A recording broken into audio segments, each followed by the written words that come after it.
अस्सलाम वालेकुम dear students, मैं हूं गुलाम रसूल। हम आज की वीडियो में बात करेंगे प्रैक्टिकल की इम्प्रूवमेंट के बारे में। जब स्टूडेंट्स का इंटरमीडिएट का एग्जाम होता है तो स्टूडेंट्स उस एग्जाम के बाद प्रैक्टिकल की खास तैयारी नहीं करते। उनका कहना ये होता है हम किसी की सिफारिश लगवा के प्रैक्टिकल में नंबर पूरे लगवा लेंगे, या मतलब कोई ना कोई तरीका वो ढूंढ ही लेते हैं। लेकिन जब रिजल्ट आता है तो उस वक्त पता लगता है कि जनाब जी 30 नंबर का अगर प्रैक्टिकल था उसमें से उनके नंबर 20 लगे हुए हैं, 15 लगे हुए हैं, 17 लगे हुए हैं, 18 लगे हुए हैं, लेकिन स्टूडेंट्स के बाकी नंबर अच्छे हैं। और वो चाहता है कि मैं अपना जो इंटरमीडिएट का है, अपने ये सब्जेक्ट से इनके प्रैक्टिकल की इंप्रूवमेंट करना चाहूँ। तो डियर स्टूडेंट्स, आपके पास ये ऑप्शन मौजूद है। तो आप अगर सिर्फ प्रैक्टिकल का इंप्रूवमेंट करना चाहें तो आप इंप्रूवमेंट सिर्फ प्रैक्टिकल की भी कर सकते हैं। ये ज़रूरी नहीं कि प्रैक्टिकल जो सब्जेक्ट है वो भी इंप्रूव करें।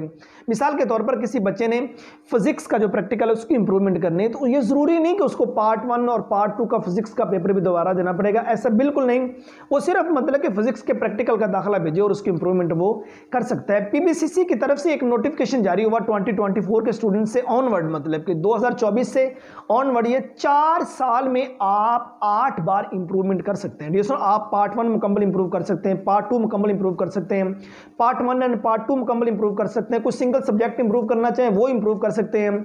अगर आप मल्टीपल टाइम इंप्रूवमेंट करना चाहें मल्टीपल टाइम इंप्रूवमेंट कर सकते हैं। लेकिन शर्त ये, आप नेक्स्ट किसी डिग्री में जब तक दाखिला नहीं लेते तो आप 4 साल में 8 बार डियर स्टूडेंट्स इंप्रूवमेंट कर सकते हैं। कुछ सिंगल सब्जेक्ट का प्रैक्टिकल इंप्रूवमेंट करना चाहें उसकी, तो वो भी आप कर सकते हैं। उम्मीद करता हूं कि आज की वीडियो जिसमें हमने प्रैक्टिकल इंप्रूवमेंट के सिलसिले में बात की, ये वीडियो आपको अच्छी लगी होगी।